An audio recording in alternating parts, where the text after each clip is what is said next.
some surprising news in the NFL, plus, can you get paid to eat candy? Maybe so. Also, I'm going to give you my reaction to the Jeff Luhnow interview. All that and more right now on Barry on Deck. Let's do it.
What's up, you damn dirty deckheads? Welcome to Barry on Deck. I'm your host, Barry Laminack. Thank you guys for being here. It is a Tuesday, October 20th, 2020. It's 2020. 20s are wild, except for the 10, but that's not a 20. But if you had two Octobers, that'd be 2020. I don't know what the fuck all that meant. Hey, welcome to the show. Thank you guys for being here. This is episode number 116 of Barry on Deck, and we got some stuff to get to for sure. Last night, as you know, the Jeff Luhnow interview aired on Channel 2. Props to Vanessa for doing a great job with that interview. Going to get my reaction to that. We need to talk about some of this surprising news in the NFL. Look, there's just a whole lot of stuff to get to, right?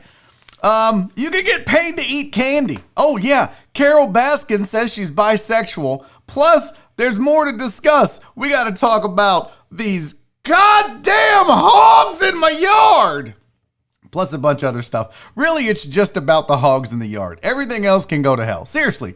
Like, I am beside myself right now because of these goddamn hogs. But hey, if the hogs go away, then life is good, right? So we do have a lot of shit to get to. I do want to give a shout out to the chat. Now, I gotta say, couple things here. One, I didn't tweet again. I'm so I almost forgot to post the placeholder. First of all, I'm busy. I'm doing all my stuff. I'm doing my show prep. I'm getting my stuff together. I was like, well, time to go brush my teeth, put on some deodorant, and get ready for the show. Then I was like, oh shit, I don't even have the thing online for people to log into. And did I tweet about it? Nope. Sure didn't, because I'm a fucking idiot and don't tweet about my own show like a simpleton. So I probably will at some point create a tweet. I don't even have the link to it, guys. I'm a goddamn mess. If we're being honest, I should probably pause for the cause and go tweet so that people can come join us and come hang out, right? Wouldn't that be the smart thing? You guys don't accuse me of being smart, so.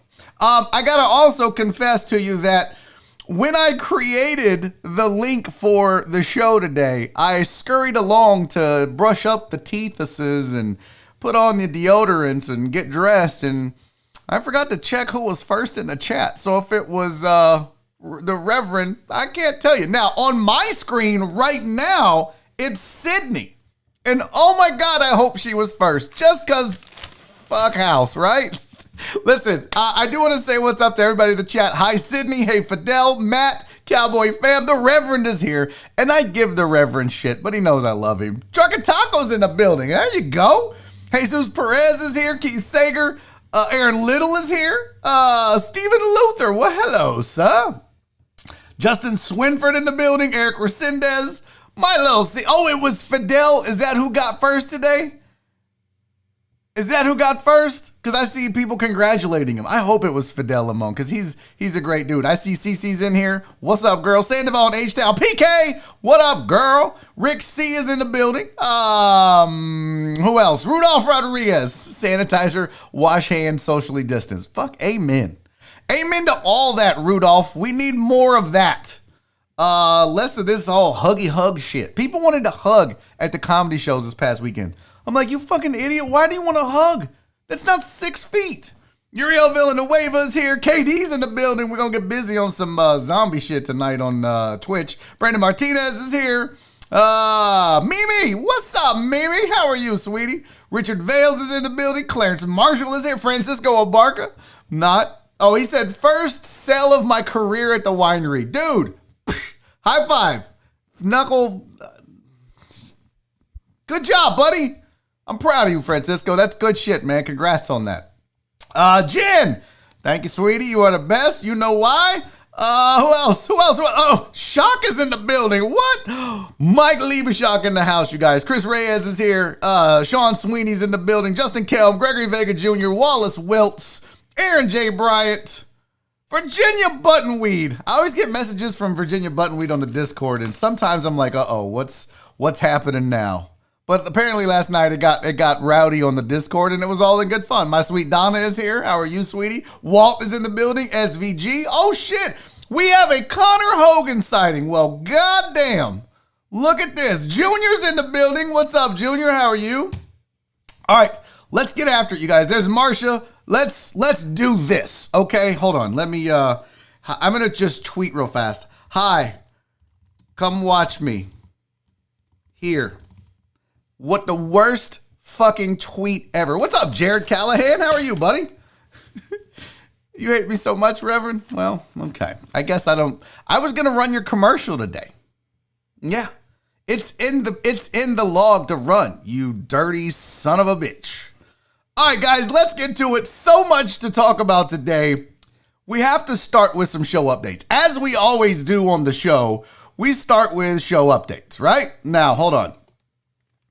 Let's start with Barry on Deck fantasy updates. So we have 3 leagues with the Barry on Deck fantasy teams, or we have 3 fantasy leagues, I should say. So Jen is nice enough to compile all the data, and here's what it looks like. Here's what it looks like in each of those leagues. Now, Cowboy Fam has a league. Clarence Marshall has a league, and then PayPal Pete, who I haven't seen in a while. Is Jeremy okay? Is he good? But we have 3 leagues, and here's your rundown right now. KD and Robert Geiger, aka Black Sheep, are both 4-2 in the East of Cowboy Fam's league. Cowboy Fam 3-3. Brian Lamb 2-4. Robert Jenkins 2-4. That's Robert Likes Beer, if you don't know. Over in the West, Titan Hugo at 5-1. Keith Sager 4-1. Brandon Martinez, Joel Blank, and Pink Valkyrie all 2-4. Looks like Hugo and Keith are running away with that. There's no way that those other sloppy ass teams are able to catch them. Now, you might have Fam do some business over in the East, but it looks like the West has already been decided. I mean, really. Truck Driver Pookie said, fuck fantasy football. You'll see why in just a second. Here's Clarence's league. Brian Henson, that's BZH420. He, along with Clarence, are both 5-1. Crystal Johnson, that's Queen Bee. That's CC. She's 3-3. Chris Reyes, and again, we discuss it every week now. Pink Valkyrie has 2 teams who are combined 3-9. 2 teams, and she still can't eke out a winning record. Over in the West, you got Chris Mina and Daniel Davis and Nick Sharara and Francisco Abarca, all at 3-3.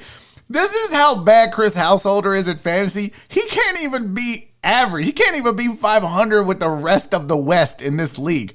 You got to be pretty awful. This is like the Clarence League West is like the goddamn NFC East. It's an absolute abomination and a shit show of fantasy football, and they should all be ashamed of themselves. And I guarantee you, Nick Sharara is not changing his teams. I guarantee you he hasn't done one goddamn team update, and he has still beat 3 of you. That's sad as shit.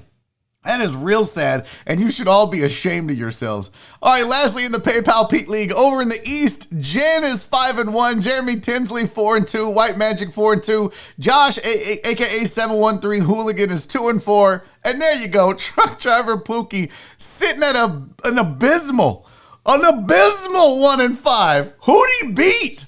Who did this guy beat? I hope it wasn't me.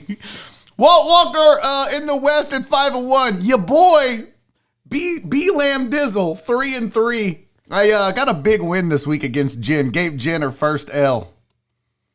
Yeah, that's how we roll. With a bunch of scrubs. I had to go pick up Arizona's defense, Tampa Bay's kicker. I grabbed who did I grab? Fitzpatrick as my QB because I had Dak and I forgot to update my team. I was doing all this as I was driving home Sunday on I-45. I updated my team, got that dub. Who else? Total Dallas is 2-4. Uriel Castaneda is 2-4. That's Uriel Villanueva if you don't know. And then Jaime Zapata is 2-4 in the PayPal Pete League. So there's your fantasy update. Some good, some of you suck ass. All right? Some of you are pretty fucking awful. Truck driver Pookie said he's tanking. He's tanking to get a better draft pick next year. Jen said I fucking gave this week away. No, baby girl. No, I took it. Jen. I snatched victory from you with a bunch of second-rate scrubs that I'm dropping this week. Also, as an update, check this shit out, you guys. Now, I always come on here and say I love the deckheads. And you guys know that I do love the deckheads. I mean, without you guys, this doesn't exist and I'm not here. But it's more than just that. I love the deckheads because you guys go above and beyond, not just for me. Like Steven, Lil Uzi Vert with the first super chat of the day, popping the super chat cherry. Thank you. He sends in $2. He says, funds to start the Defeat House super PAC. Oh, Bubba, you didn't need, I got you, Lil Uzi. I got you, homie. Here's what's amazing about you guys, though. So we have the fantasy leagues, and it's fun, and a lot of the Deckhead family, and it all happened on the Discord, which, by the way, if you are not on the Discord, you're messing up. Go to patreon.com/Barry on Deck. You can sign up right now. There's 2 tiers. There's a $5 tier and a $10 tier. You get a bunch of stuff. You're going to get stuff semi-annually in the $10 tier and once a year in the $5 tier. It's all great, and it's all a way to support the show and me as an independent artist and a dude without a job. But it also gets you access to the Discord, which allows you to interact with the Deckhead family. You can end up in the fantasy leagues. You can be playing video games with us. We're doing community service stuff once a month. All that is available on the Discord. Plus, we started this fantasy league and everybody's having fun. And the reason I love the Deckheads, the reason I'm so amazed and blessed to have you guys as friends, family, and viewers is the fact that you see this bad boy? You see that? Let me zoom in here. See that? What does that say right there? What does that say? Come on, zoom in, you raggedy bitch. Hold on here. I'll zoom in my goddamn self. And of course, the fucking zoom won't work. Here, let me turn this off. Let me get it on autofocus. I'll do this shit myself. You see that? That is the Barry on Deck Oliver Cup 2020 Top Deckhead Trophy. You guys, Total Dallas has gone out with his own money. Let me put the autofocus back on. Total Dallas took it upon himself to have trophies made for all the winners of the 3 Barry on Deck fantasy football leagues. He just was like, hey, I'm going to do it. Do you care? I was like, you don't have to do it. I'll pay you. He goes, no, I got this, fam. I was like, I didn't even think to have trophies made. I'm such a fucking idiot. But no, Total Dallas went out and had this trophy made. It's got a picture of Oliver on it. It says, Barry on Deck, Oliver Cup, Barry on Deck Fantasy Football, Oliver's Cup 2020 Top Deckhead. And yes, I have 3 of these in my possession, thanks to Total Dallas. So the winner of each league is getting one of these, plus I've got a $50 gift card to one of the restaurants that sponsors Barry on Deck. Plus I'll probably give you some other swag as well. I got a little tight there on the zoom, didn't I? This is dope as shit, Total Dallas. Unbelievably kind of you to do this for the Deckheads and for the show and to make it fun. So yeah, this is what you guys are playing for. This and gift certificates to either Dan's, the Boiling Dragon, or Crab Kings, plus some other swag. I don't know. Maybe I'll have some extra swag made for you guys to go along with it. But how dope is that, right? I mean, that's all TD. That is 100% Total Dallas on his own, making that happen. Pretty fucking awesome. Now what's going to be crazy is when I win one of those, I mean, it's just going to be what it is. Jen, I see you, sweetie. Thank you for the super chat. Apparently, I missed something today. Let me pop into my Discord server. Oh, no, that's not it at all. All right, while I'm doing this, no, I don't want to get too far out of there. I don't want to get too far out of bounds here. While I'm logging in, if you guys aren't on the Discord, highly recommend you do it. It's a great way to talk about the show, to talk about other shit. There is so much that goes on in the Discord. It's unbelievable. Now, one other thing here, because I want to get to this story about the Hogs. They attacked my yard last night, and it's not pretty. But before we do that, I have to take a moment and say, happy birthday to my dude, my guy, my man, AR Platinum. You guys, please take a moment and wish the man himself, AR Platinum, a happy birthday. If you don't know who AR Platinum is, AR Platinum was a usual suspect listener who was like, Barry, you need to be doing more on YouTube. I'm gonna help you get monetized. And he sent some of his 70,000 fans over to my YouTube channel to subscribe, which got me to 1,000, which got me to help to get me monetized. He did it again when the show started. He has been super supportive of me behind the scenes when it comes to YouTube and navigating all the bullshit that you got to go through as a tuber. I don't know. I don't want to call myself that. I don't want to call myself a YouTuber. I'm just going to say as a content creator. But he has been instrumental in helping me. So if you would do me a favor, please take a moment and wish the guy AR Platinum a happy birthday, man. Thank you so much, buddy. Thank you so much. Happy birthday to you, big dog. Your kindness and generosity behind the scenes is very much appreciated, and you're kind of one of those unsung heroes that you help a lot, you never get credit for it. So I appreciate you, buddy. Now, let's talk about these fucking hogs. Yeah, so No Ma'am says you need 1,000 subscribers to be monetized. Yeah, let me explain how it works here. I'm sure you guys don't give a shit, or you do give a shit, but you asked, so I'm explaining. In order to get monetized on YouTube, you have to accomplish two things.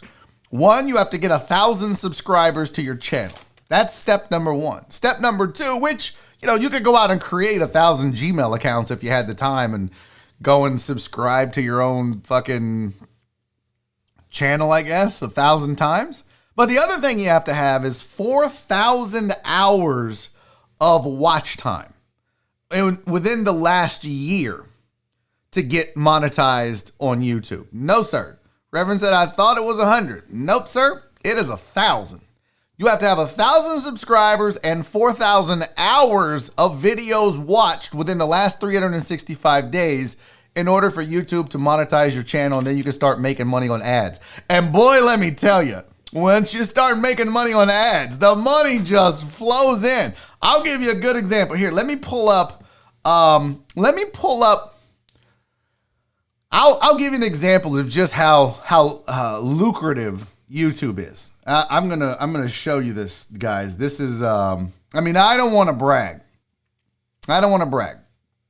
But I'm going to just show you an example of just how, what can I say? It's a big deal. I'm going to take the first Barry on Deck, or the Barry on Sports that I posted. I'm going to take that one. Let's get the one with the most views of all the Barry on Sports videos that I have out. So I've started posting the Barry on Sports stuff September 22nd. And the one with the most views looks like the Bill O'Brien edition. So let's take a look at that, shall we? Let's take a look at just how lucrative YouTube is. Let me share this here. Let me go view, and boom. This is, look at that, huh? Who's rolling in it? This guy. What? $1.26, bitches! Yes! That video has 264 views. It's been watched 6 hours. I made $1.26 in revenue on that video. You guys, if I were to do that like 4 times a month, it's like $7. Fucking what? No, listen, now I joke, but that is true. I mean, that's real. That's the most watched Barry on Sports that I have right now, as of right now. And there are videos that have made a little bit more just because they've been around longer. But the way you make money on YouTube is several ways. The biggest way for a channel like mine and a creator like me is obviously super chats. You guys and your generosity and willingness to support this channel have been over the moon supportive of me and sending in super chats and keeping this show alive. The ad revenue, once you hit a certain point, really does become beneficial. It's just when you're at where I'm at, you're not making money on ad revenue. You're making money but just by the people that care about you and support your show. And that's just the reality of what this is, what the business model is. So yeah, if I hit 100,000 subscribers and I'm getting, a million views, then you're making good money. It's early on. It's the support of your community is where you're going to make the money. And I don't know if you joined us late, buddy, but I wished you a happy birthday. And people were asking about getting monetized because I said you do it behind the scenes. So I just giving them some background, just some inside baseball on what it's like to be on YouTube and be monetized. But you know what? If AR Platinum wouldn't have done the 1,000 people and then I had to hit the 4,000 hours.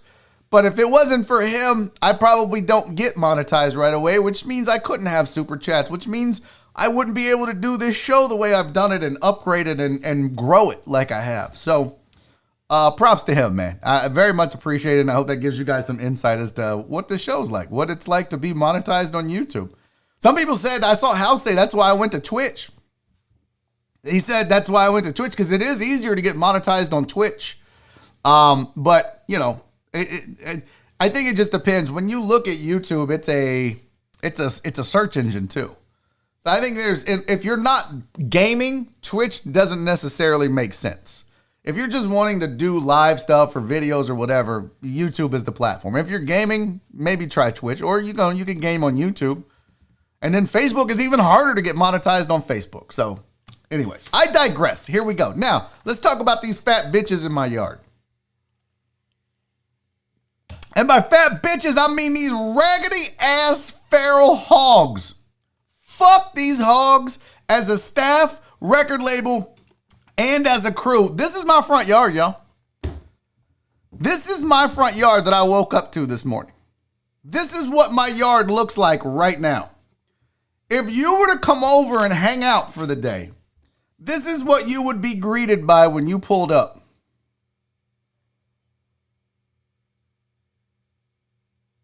I mean, this is it okay. Apparently we're having some choppy issues. Okay. This is what it looks like. Look at this. This is the other side. So this is one side of my driveway. This is the other side of my driveway. This is the far end of my yard next to the street.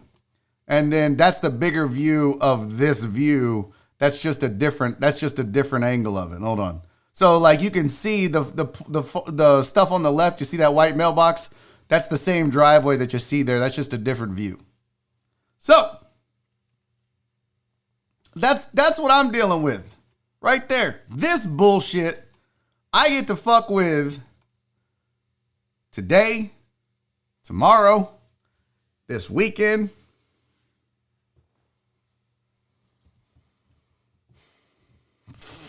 Listen, there's not a whole lot you can do.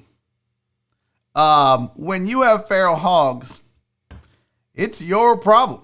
And the people in our neighborhood are like, yo, we need to all pitch in and get a trapper and shoot them. And I'm like, look, I don't expect you guys to solve my problems. And before I got hit, I was against, a community. They wanted to add to our fucking HOA dues to try, put up a fence. Now, here's the thing. Yep, That's exactly what it is, Dr. Dre. That's what I was about to say. Here's the thing. This is partly my bad, because they're in my yard looking for grub worms. And sometimes if they find them, they're going to feast. You may have noticed with some of these shots here, specifically this shot, you can see some of the dead areas in the grass off to the right. That's either sod webworm or grub damage. And I thought it was sod webworms. Well, guess what? The hogs let me know otherwise. That shit is probably grubs. So first I'm going to have to repair all this shit, and then I'm going to have to go treat for grubs. Not what I wanted to do. Not what I wanted to do at fucking all. But what are you going to do? This is where we live. This is what I'm dealing with. As if I needed to have to fucking spend money on more grass and bullshit. So, fuck Hogs as a staff, record label, and as a crew. And if you're down with Hogs, well, then fuck you too. I don't know what else to say. All right, let's get to some sports, you guys. Enough bullshitting. Here are your sports headlines for the day. The Titans are not expected to face severe penalties for their COVID violations, according to sources close to the NFL. They will be fined. There were rumblings that other teams wanted heavy and severe penalties given to the Titans for violating the protocols that the NFL put in place to help prevent the outbreak and spread of COVID within the league itself. The Titans apparently did not adhere to all of those protocols, including group workouts and face masks and everything else, but it is expected that the NFL is not going to punish them severely, although there will be fines handed out, that's for sure. Sources are saying that the Indiana Pacers are going to hire Nate Bjorkgren as head coach. He's an assistant right now in Toronto, or was, and now he will be the new head coach of the Indiana Pacers. David Njoku wants out of Cleveland. Doesn't everybody, David? Doesn't? It's fucking Cleveland, David. Everybody wants out of Cleveland. Milwaukee reportedly has no plans to trade Giannis Antetokounmpo if he doesn't sign a new contract, which is probably their way of saying we're dedicated and we love you, Giannis, but listen, don't be dumb. Don't be stupid, Milwaukee. If you're you're just not going to let Giannis walk and not get anything, are you? That's stupid. I mean, that's dumb. You at least have to trade, get some picks, get something. Hold on. Timeout. Pause for the cause. Dr. Dre said they might come back, though. Treat now and mix in some pepper balls in the soil. Where the hell do I get pepper balls at, Dr. Dre? What the fuck are pepper balls? Pepper balls for hogs. I don't even know what that is. Oh, here's barbecue sausage balls. That's not what I'm looking for. Big John T's Hog Balls recipe blog. What the fuck do you have me looking at? That's disgusting. Is this really pig's balls? Hold on, fam. Let's take a gander. This is way off topic, but y'all know this is what we do on this show. We go off on weird fucking tangents. So I go to Google and type in pepper balls for hogs, and hog balls comes up. I don't know if this is really hog balls or not. It's a great recipe. What is this? That kind of does look like it would be pig nuts. I mean, it really does. But this is probably not what you're wanting me to put out in the yard, is it? It's a twisted version of the old standby sausage balls that used bulk or chub sausage and Bisquick. What?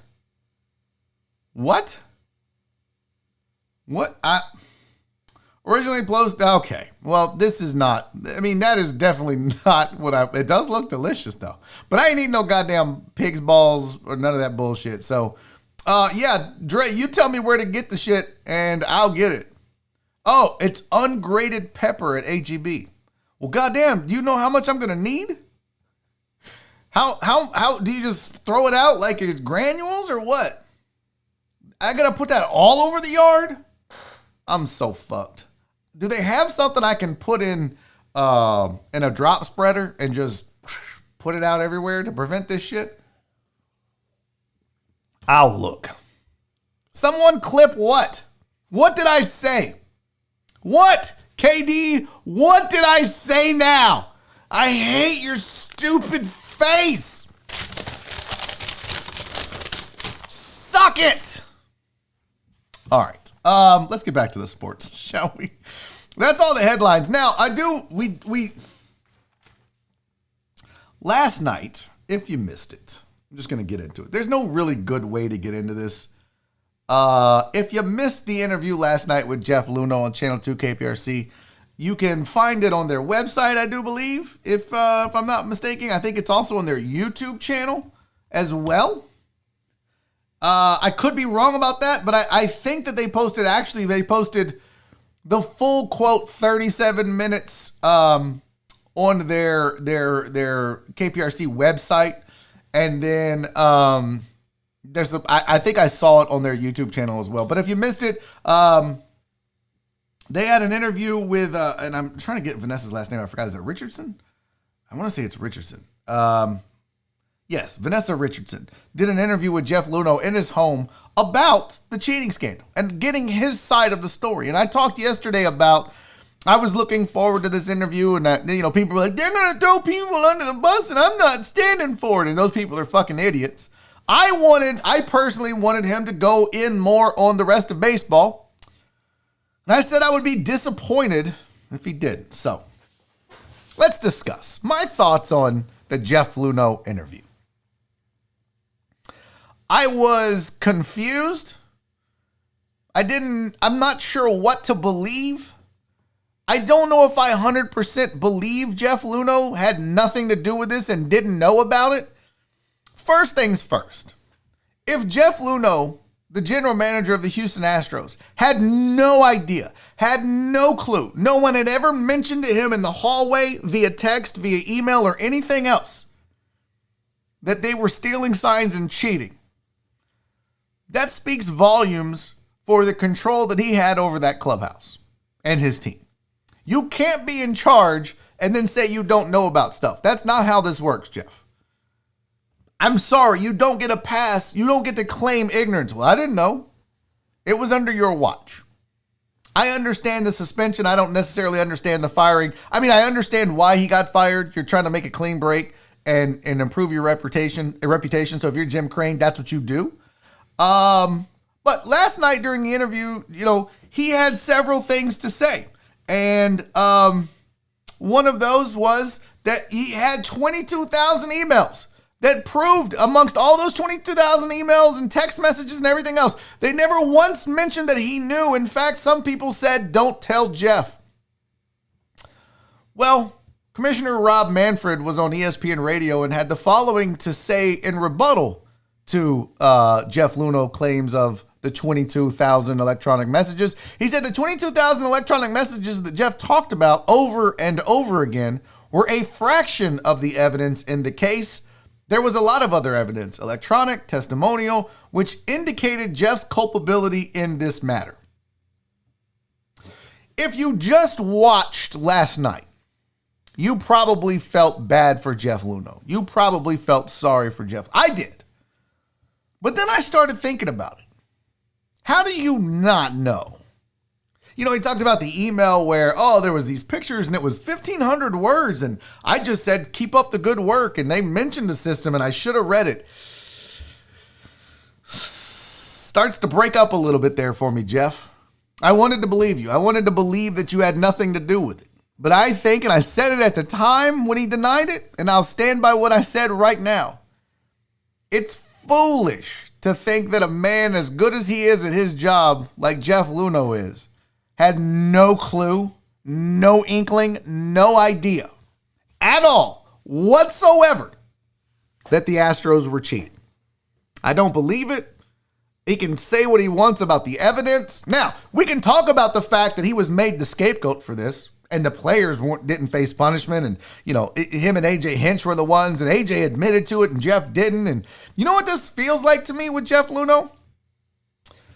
I feel like AJ Hinch is Andy Pettitte and Jeff Luhnow is Roger Clemens. Remember in the steroid scandals when Andy Pettitte was like, I did it. I screwed up. I needed to recover. I'm getting older. I used them. I used them to help me recover. I didn't use them to cheat the game, but I used them to help me recover to get back on the field. So yes, I used them. And AJ Hinch was like, I knew. I tried to stop it, but I knew. But I guess I didn't do enough to stop it, but I knew. Meanwhile, you got Roger Clemens testifying, no! You called me a no! I don't think so, pal. Him and Mark McGuire and all the other liars.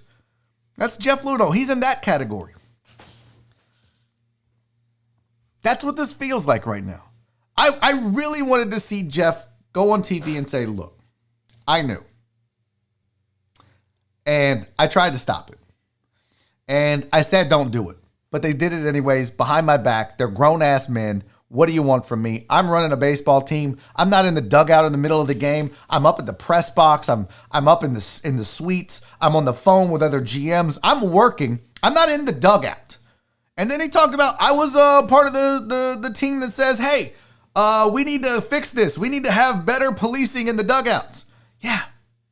Which is a smart move if you want to cover your ass later, Jeff. That's what it looked like to me. When he said that, I was like, oh, well, that's pretty genius. If I were playing chess and not checkers with baseball, I would get out in front of the cheating and go, hey guys, we got to do something to stop cheating. That way, if I ever got busted, I could sit on TV and say, I tried to get them to stop the cheating. Don't blame me. I want to believe that Jeff is an honest guy. And I think for the most part he is. I think he knew. I just don't think he gave a shit. Let's go back and talk about the toxicity of the environment under Jeff Luhnow. He said he was made the scapegoat when the Brandon Taubman thing happened. He was, he's also the guy that went out and got Osuna when no one else would touch him and said, hey, we did our job. We did our due diligence. I feel like, if you're asking me, I feel like Jeff Luhnow cared about winning above everything else, which is what you want in a GM.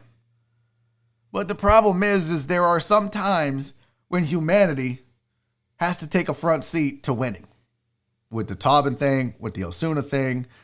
He said he did his due diligence. You believe it.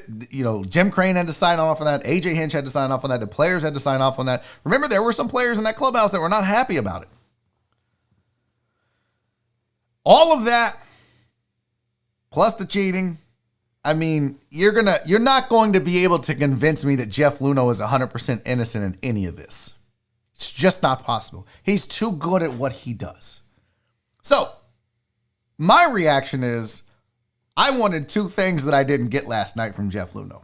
I wanted him to come out and own it and just say, yeah, I knew. I knew, but I couldn't stop it. I'm not in the dugout. I talked to him. I let him know this was serious. I could have done more. I should have done more, but I didn't. I'm running a franchise. But I also, and you guys know this, I also wanted him to come out and be like, bam, bam, bam, bam. They cheated. This is how. Now, the more I thought about it, the more I realized he's not going to do that. Because he wants to get a job again.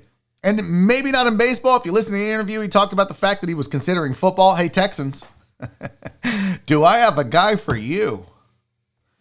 He talked about basketball, not hockey as much because he doesn't understand it. He talked about esports and, soccer internationally.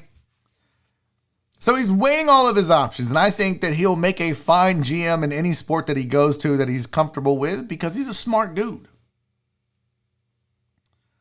And that's probably why he didn't throw the rest of baseball under the bus. And I will give him credit for that because it was classy in the way that he handled himself. In fact, if you think about it, he talked about the fact that, I could have told my side of the story, but once the season started, I didn't want to be a distraction. I wanted to respect. I think he still has a lot of love and respect for a lot of those players, maybe even a few people within the organization itself. And I think he felt like if he was a distraction, you notice this drops right after the Astros get bounced out of the playoffs. It probably could have happened sooner, but I do believe that he chose to wait, which is nice. It's classy. I wanted more dirt, though. I wanted him to throw some people under the bus. I wanted him to give us dirt on the Red Sox and the Dodgers and the Yankees and the White Sox and the Padres and the Cubs and whoever else is cheating around baseball. Because he knows. I know he knows. Which is why I also believe he knew his own team was doing it. If you sit there and listen to the man, he was warned by people within the, hey, they're looking at you. They're watching you. People talk. Baseball, just because it's Major League Baseball, isn't above office politics and all the other bullshit. It just got so bright in here. They're not above all that. So yeah, people talk. People know. There were tweets. In fact, the one just popped up on my timeline again, but there were tweets about, oh, this guy knew that they were cheating. And I actually brought this up when the scandal dropped because it was one of the first times anyone had mentioned the Dodgers as being part of it. And I forget the cat's name. It's on the Discord server. But he's like, yeah, we thought they were cheating back in 2014. Players, people, everyone in baseball knows. The problem is, because I know what you're thinking, Astros fans, well, why are we in so much trouble then? If everyone's cheating, if everyone's doing it, why are we in so much trouble? Because I think the difference is the Astros as a squad took it to a different level. They're stealing signs. They're using cameras to steal signs. And then what they did was just this whole other level. This whole, there was all right, we're all going to do this. So everyone just shut the fuck up and do it. And then the assholes are like, no, fam, we're going to do this to a whole new level. And then they won. And that made it worse. What does this say? Todd Schulman said, can my comment be the 5th dumbest tweet you saw yesterday? I think Todd is referring to some stuff that he had yesterday. We were going back and forth on Twitter. Todd, I'll be honest with you, I don't remember everything. Todd said the interview was a waste.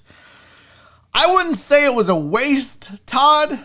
I wanted more dirt thrown at baseball, but I understand why he didn't. I think he finally told his side of the story. But Todd, what you have to remember is we now know baseball and what Major League Baseball as a Rob Manfred and an investigation said. We know what the team said. And now we know what Jeff Luhnow has said. And somewhere between those three things is the actual truth. I don't necessarily believe everything Jeff Luhnow said, but I also don't believe everything baseball said. I also don't believe everything the Astros said. The sad thing about all this is that the players and coaches most responsible for it are not being punished. That's the shitty part. That's the shitty part. That's the part if I'm Jeff Luhnow, I'm really pissed. Because you guys wanted to cheat. It's baseball. We're all cheating. Fuck, I just turned a blind eye to it. But I'm the one taking the fall for it, and the players got off and they snitched.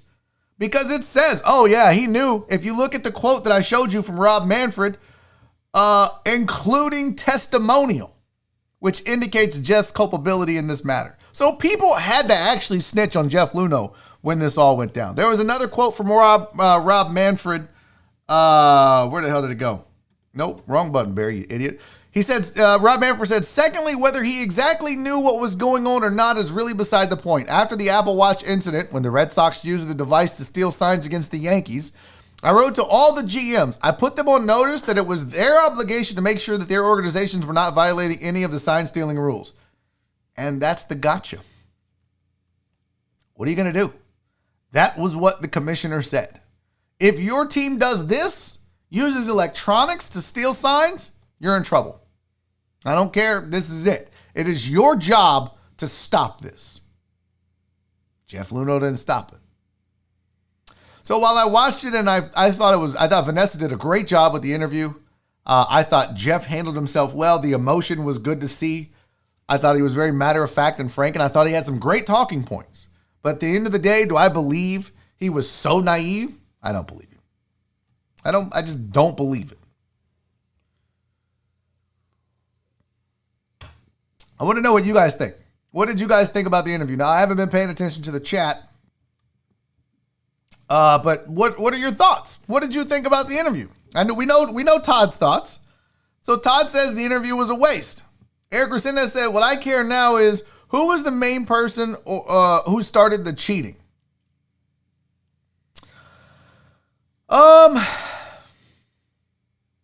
I can see why you would care about that, Eric, but it's not going to change, right? It's not going to change. And what I will say is, once some of these Astros stop being Astros, we might get more information about that.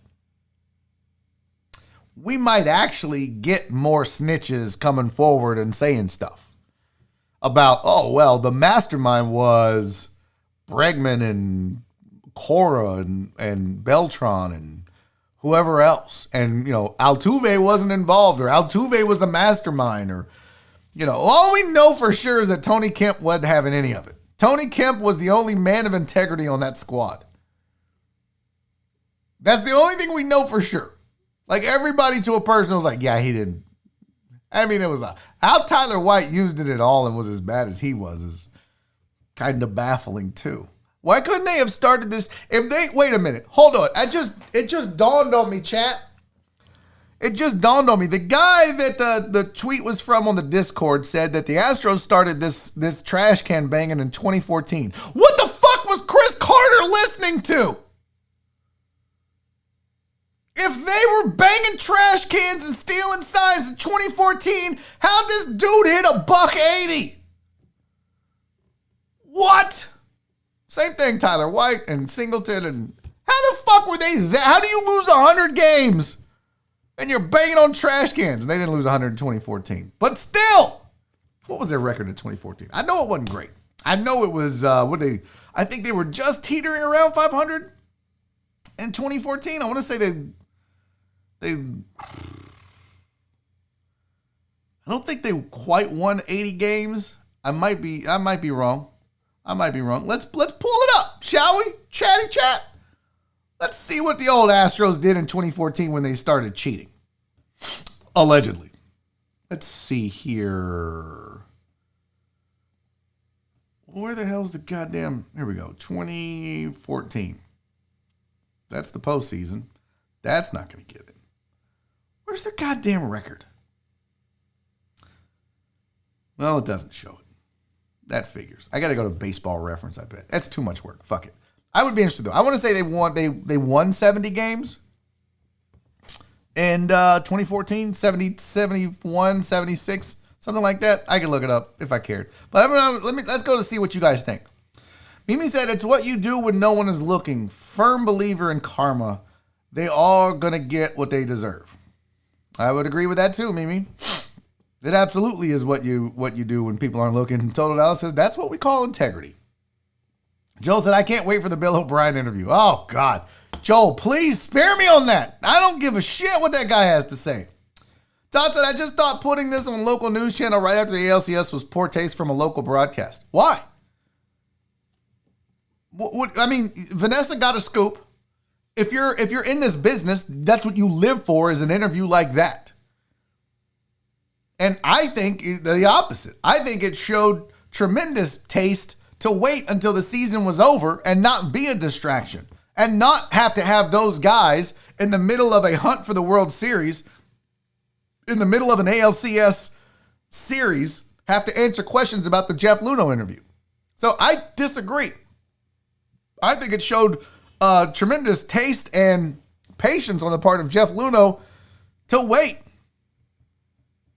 Louise said, so when other teams sign Cora and Springer, are they still going to hate the Astros? That's what I was saying yesterday. Can't wait till George Springer's a Yankee or a Red Sox or a Dodger. Oh, God, can't wait. That's the best.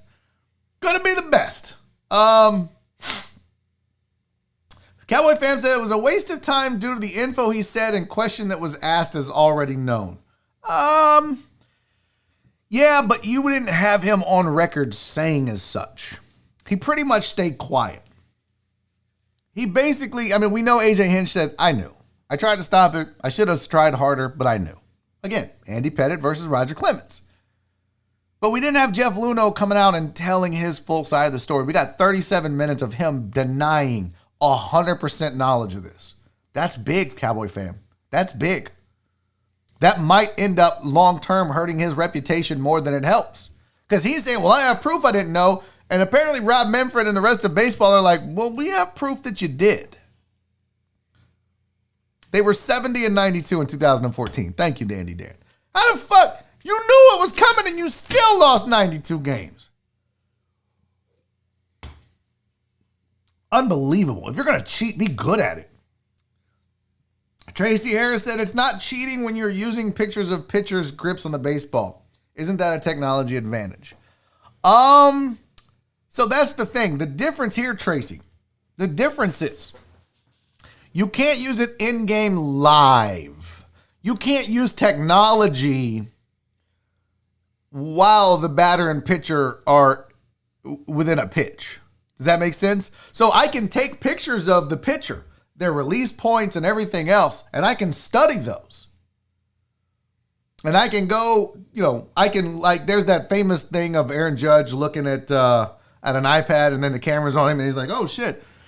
I mean, you can study it's like game film, right? It's like in the NFL. Once a series is up, you get the pictures and the video and you watch and you see this is what they did when we went 3 wide, they brought their safeties down. So next time we can, all that is in-game adjustments. That's allowed. What you can't do is relay a live sign using technology. Now, if you want to put a guy on second and you might say, listen, if my right arm drops, it's coming inside. If my left arm drops, I'm going to put both hands on my knees as I stand and then if I drop one arm, it's coming inside, it's going outside. If I put my hands on my hips, it's a breaking ball. Whatever it is, that's allowed. That is 100% allowed. What you can't do is use a camera, use a watch, use video live to then relay the sign that you gained from the technology to the batter. You can't do that. That's the weird thing about baseball. There are ways to get around the cheating. Sign stealing has been around as long as there's been signs. That's not the issue here. The issue is texting, having someone in the stands with binoculars that sees the sign gets dropped and they go, 1, boom, 1. And then you hold up a 1. And now I know what's coming. That's the problem. 713 Hooligan said, I've got to remember to turn down the volume in the speakers when I come back. Barry got them pipes. I do get loud. I can turn myself down. How's this? Is this better? Is that better, Josh? Alex said he doesn't trust Crane as a boss for sure. Fact. Oh, yeah, 100% fact. Chris Davis said they won't hate them at all. You see Mookie Betts and, yep, exactly that. Exactly that. Louisa Leia said, how is this any different from NFL and having coordinators up in booth reviewing plays? The integrity of baseball is outdated, pretentious, and favors some teams. You know which ones. Well, I think the difference would be, you remember now, Belichick and those guys got in trouble for filming practices so that they could pick up play calls and signs. So it's the same thing. You can't use technology to get signs and relay them on the field. So you can't have somebody watching and then using technology and microphones and speakers or whatever else to relay using the technology. Now, if you got a spotter, if you train your guys to look, whatever, but you can't use the technology, that's the key. That's the key. All right. So there's my thoughts on Jeff Luhnow. We do have a lot of other sports to talk about.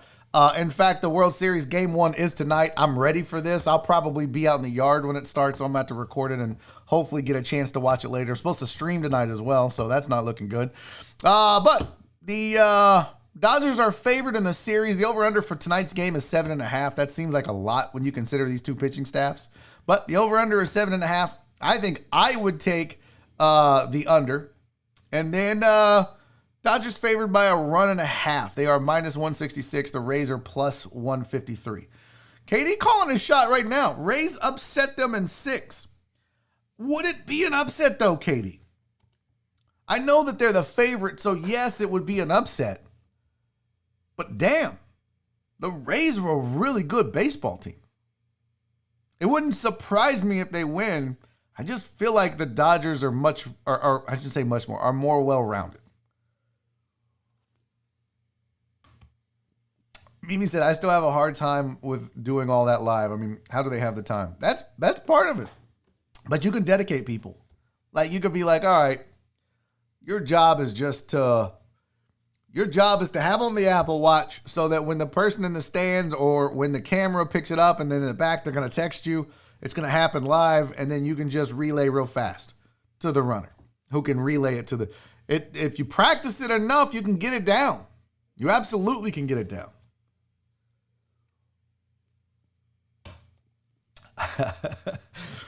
The Rays sweep. Oh, God, would that be the best? And Luis has a great one. By the way, shout out to our chat moderators, Luis Zelaya, Chris Householder, Jeremy Benninger, for keeping the chat. I think everybody in this city is go Rays. I really believe that, Mimi. I think everybody in this town is maybe not even go Rays, probably more fuck the Dodgers, right? I mean, let's be real. We all hate the Dodgers. No one gives a shit about the Rays. I think we all still love Charlie Morton. I think we all still love CFM. But we all hate the Dodgers, even though I have a Dodgers hat. Where's my Dodgers? I should put it on just to piss y'all off. Yeah, I think that's the prevailing thought. Not necessarily go Rays, more like fuck the Dodgers. But Luis has a good point. If they lose, if the Dodgers lose, is this the 90s Bills? Well, who are you going to blame now? You can't blame the Astros.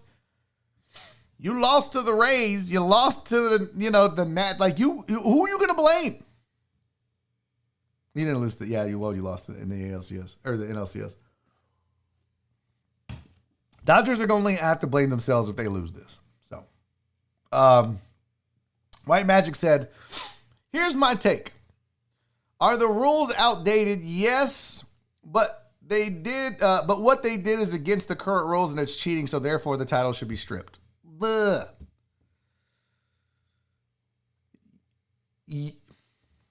Here's the problem with stripping the title, White Magic.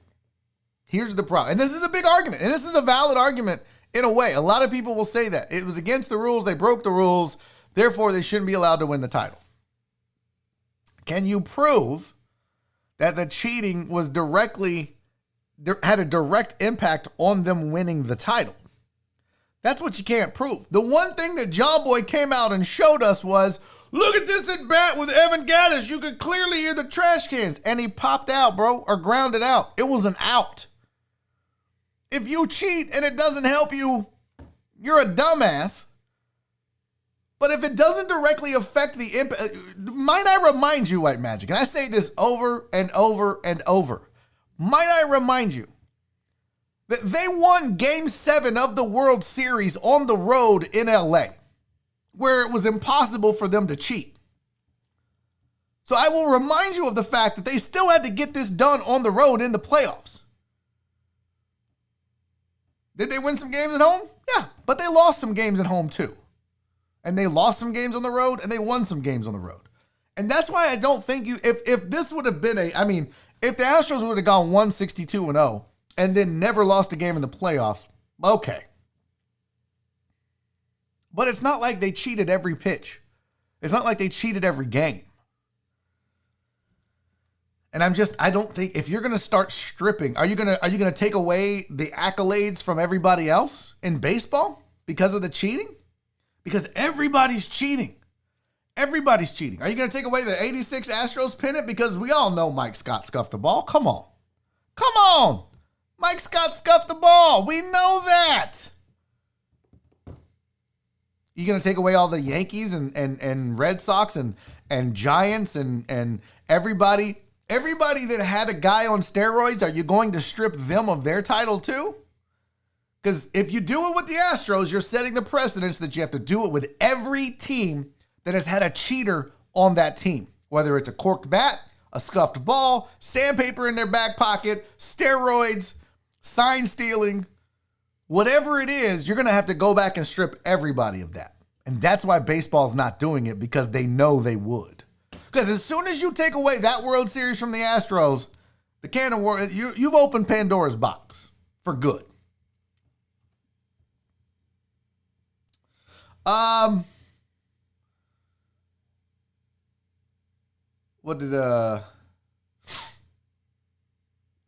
see, Katie, are you stripping the Red Sox title as well? Springer is my favorite. 713 Hooligan Josh said, Springer is my favorite player, and I will follow the team he goes to play for. God, I hope it's not the Dodgers or the Yankees. Oof, that would be tough. I've never been I'm a fan of these guys, but it's kind of like when the Oilers left. Once the Oilers left, they're dead to me. Once Springer leaves, he's the enemy. I mean, I do like Charlie Morton. I do like George Springer, but if he goes and plays for the Yankees, fuck George Springer and fuck the Yankees. Yep, White Magic. Truck driver Pookie has a point. Take all the Patriots titles away then. He also said, White Magic said, also, no one from the team will be in the Hall of Fame because of this. Anybody willing to bet money on it? I'm going to disagree. There will be people in the Hall of Fame that were on the 2017 Astros. Justin Verlander will be in the Hall of Fame. Jose Altuve will be in the Hall of Fame. Alec Bregman might not be in the Hall of Fame because he may never recover from it. There will be people on that team in the Hall of Fame. I do agree with that. I do think that that's, I mean, you're not going to pin. Justin Verlander had Cy Youngs before he got to the Astros. Jose Altuve was a 300 hitter, high 300 hitter before the 2017 season when they cheated. And I think he'll bounce back and start hitting 300 again. So yes, I do think there will be Hall of Fame players from this team at some point. Okay, we got to get to a break. It's 3:01. I'm way behind. I still have more sports to talk about if you give a shit. I got some non-sports to talk about as well. Good chat. During the break, I have a special surprise for you. So I'm not going to spoil it. One of them is a really cool video. The other one, house-made. But check these out. Oh, I didn't do the break thing. Damn it, I didn't update it. I'm just going to have to run it. You're not going to get the timer thing. Actually, I'll show you how I do this. See, normally I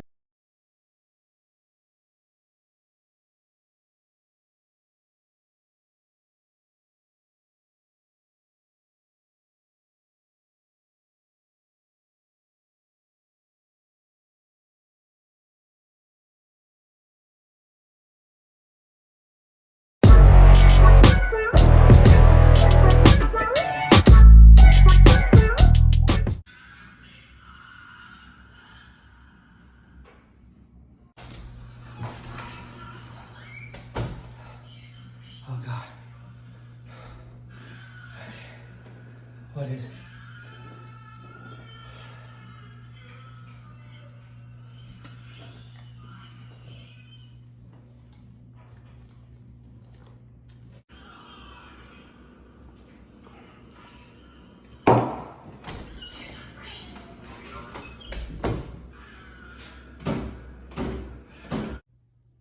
My lemonade.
welcome back to hour number 2 of Barry on Deck. I'm your host, Barry Laminack. Thank you for sticking around through the break. And yeah, I realized that the mic gets muted. If I hit my break button, I have it programmed within the software to mute it so that if I cough, fart, or talk to Oliver, you guys don't hear it.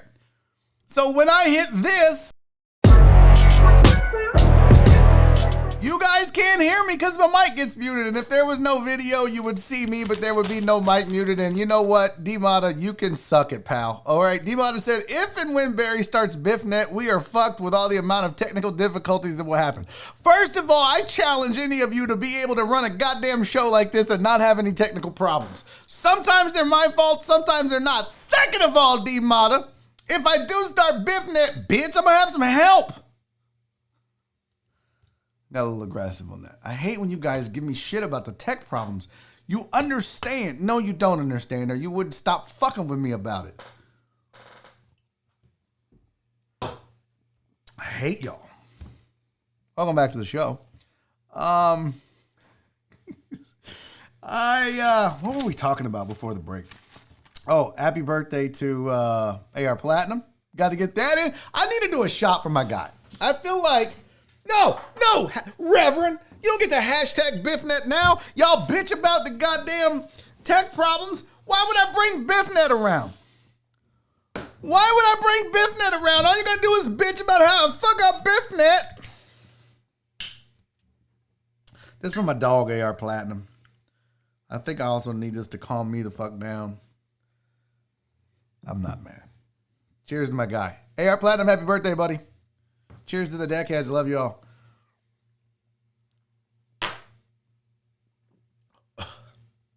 Oh, my God. Oh, shit. Hadn't done that in a while. Whew. I'm out of practice.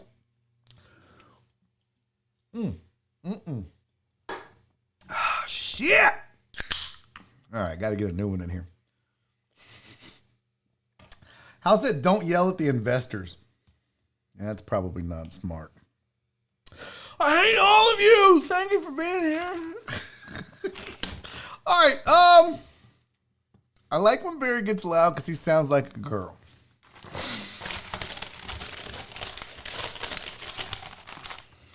I need a moderator to ban somebody from the chat.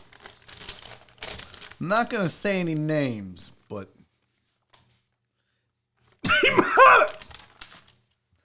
all right, do we want to talk sports right now, you guys? We did a whole hour of sports, and I don't know. I mean, look, let's just do this. All right, let's just say boom, boom, boom, fuck it.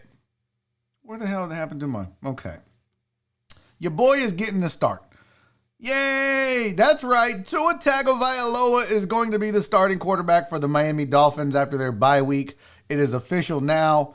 And you got to give props to Ryan Fitzpatrick because he's a good dude and he's not upset about it. In fact, Tua even says as much. He talked about the fact that he said you got a 16-year vet like Fitz who has no animosity towards it as well, who's just been supportive the entire time. Good drive, bad drive. He comes to the sidelines, talks through his process and why he did some things. I'm very fortunate to have a mentor like him. I just hope he makes better decisions than Fitzpatrick does. I love the intelligent Viking. I do. I love Ryan Fitzpatrick. But he's prone to bouts of idiocy. As smart as he is, Harvard grad, we all know that. He makes some bad decisions sometimes. So I hope that he has some conversations with Tua about decision making and Tua does it on his own. But there's your other sports news of the day. Tua will be the starting quarterback for the Miami Dolphins, which is weird when you consider they're not awful. They're not that bad, but they did spend the fifth pick of the draft on the guy. At some point, you got to start getting a return on an investment like that. And if he's going to be your franchise quarterback, now's the time, right? Might as well do it. So, all right, there's all your sports. All right, what's up, BZH420? That last voice sounded like Jason Braddock. Did it? I don't know what that means. Do your meow wine, Barry. I don't even remember how I did that. You guys apparently like that, though. I don't remember. I don't remember what I did. All right, let's get to some non-sports shenanigans. I wish I had like a shenanigans intro. I don't have any. Hey, I got an idea for all you fat asses. Well, that was inappropriate. You want to win? You want to win $500 and eat some candy? You big bitches. I don't know why I'm being so aggressive right now. I'm being very aggressive. And, Lord, I apologize. I shouldn't be so aggressive. See, you guys get me all hyped up. All right, you could get paid to eat Halloween candy. Yes, this is a fact. There is a place called bonusfinder.com. They are looking for someone who likes candy. Do you like candy? I know D-Mata likes eating ass, but I'm talking to the rest of you. The candy tester will be paid $500 to try different kinds of Halloween candy and then report on their findings. This is not a trick. We will be treating you, the site says. The candidate will be paid $500 to decide the best Halloween candy in the United States. To apply, just go to their website. Oh, I feel like we should do this. What do we apply for? You guys help me with it. I had a great submission. Fuck those people for not getting back to me. Although it might be in my spam messages. I don't know. Y'all want to apply? It says the candy tester will be asked to rate the provided candy based on the following criteria: candy taste, complexity of flavors, price of each treat and value for the money, size of each portion, flavor profile, jaw ache score. I don't know what that is. Wrapper effectiveness and appeal, healthiness. Bitch, it's candy. What's healthy about candy? Suitable for those with dietary needs and allergies. The winner will be notified October 28th. Chosen randomly, must be 21 and live in the US or Canada. Fuck Canada. Let's do this. Let's just go apply. This is going to be a disaster again. This is always a disaster when I try to do stuff off the cuff like this. Here we go. House said you have terrible taste in candy. They ain't hiring you. Well, guess who's not hiring you? Mike's Hard Lemonade and anybody that needs an exorcism, you fake ass wannabe reverend. All right. Yeah, it was the Burger Master thing. That's what it was, PK. Thank you. All right, here we go. Where's the... Okay, so this is the link. It's at bonusfinder.com. That's where this is at. Here's the job. How to apply. Enter your details in the form below and describe why you'd be perfect for the role. All right, chat. I need you to start. I'm going to show you this as I fill this out. I'm going to need your help, okay? So I'm going to need you to help me fill out this last section. Describe why you'd be perfect for the role. First person to say fat is getting banned, you raggedy bitches. Because I'm a fat ass piece of shit. Fuck you. Don't say it.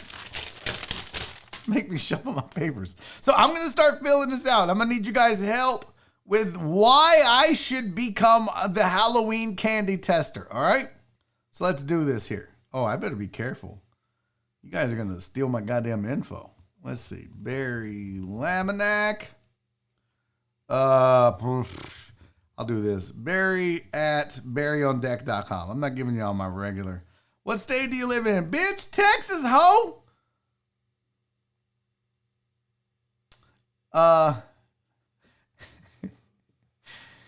Okay. Fat ass Barry will stay unemployed and not fill out an application until it comes to food. Okay.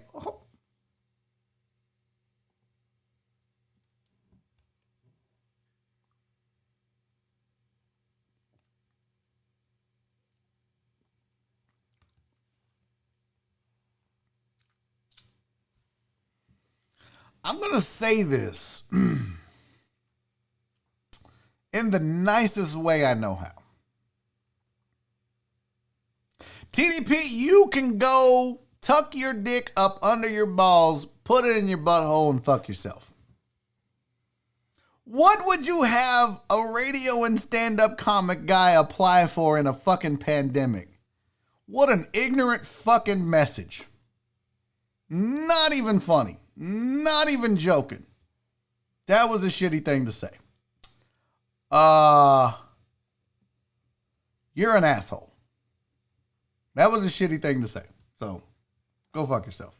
All right, back to the application. So it says why you should become a Halloween candy tester. So here's what I need. I need to know, what did we say for the burger thing? Sophisticated taste buds. Oh, that's good. That's a good start, PK. Well, I should be chosen because my taste buds are far more sophisticated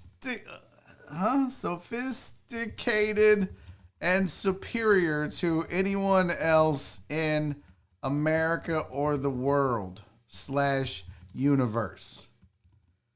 And even the Milky Way. Even the Milky Way, but Milky Way like space, not the candy bar. Because those are awful. Is that going to get me the job? I don't know if that's going to get me the job. Oh, I didn't spell Milky Way there. Well, I don't know why. Oh,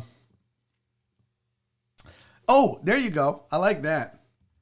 I can tolerate any candy, even. Hold on, House. Fuck you. Fuck you, you raggedy bitch. What's. I can tolerate any candy, even the shit that this fake ass reverend. No, that's not. They're not going to know what that means.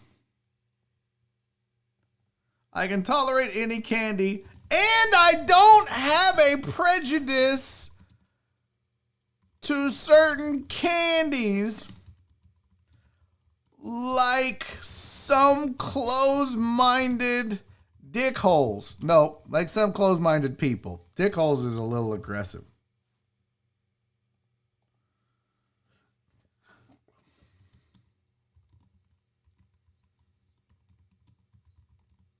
There we go. Now you're getting it, chat. Compare yourself to a Snickers.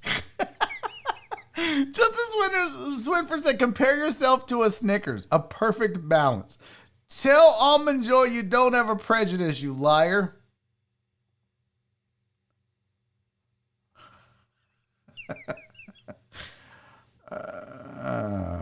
I can tolerate any candy except Almond Joy.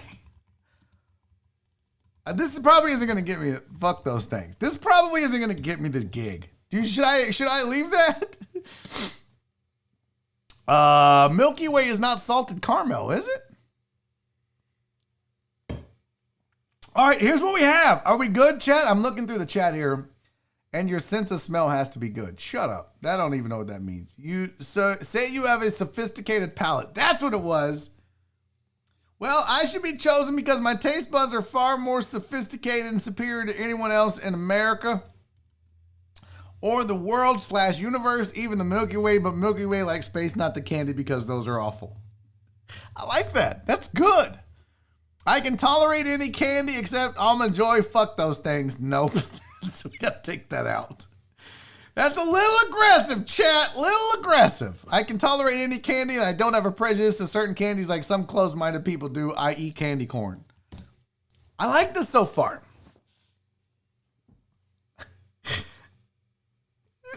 Marsha, however, I will not be able to tolerate any candy with coconut or almonds. See, now I'm not going to list that.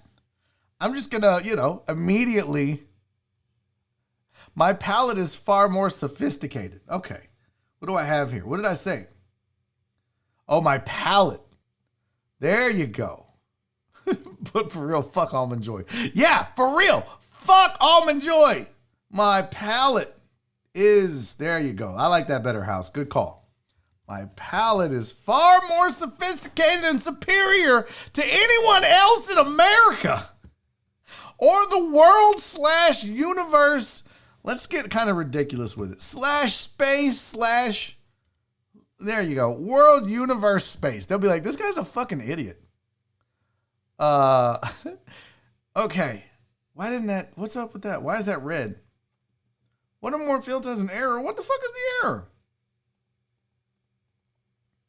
I only eat king size. Fuck you, Justin! Raggedy bitch.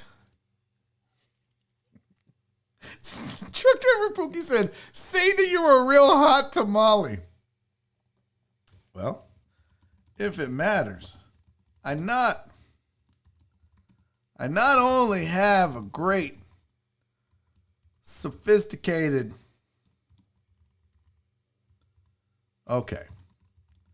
advanced candy palate. Did I spell palate right? I'm also one hot tamale. Get it? Huh? Good shit right there, TDP. Good shit. All right. I only eat king size. You can go fuck yourself. And then we got to put PS. For real. Fuck Almond Joys. I mean, I kind of have to let them know where I stand, guys, right? I like to buy shareable sizes for movie nights with the wifey. No.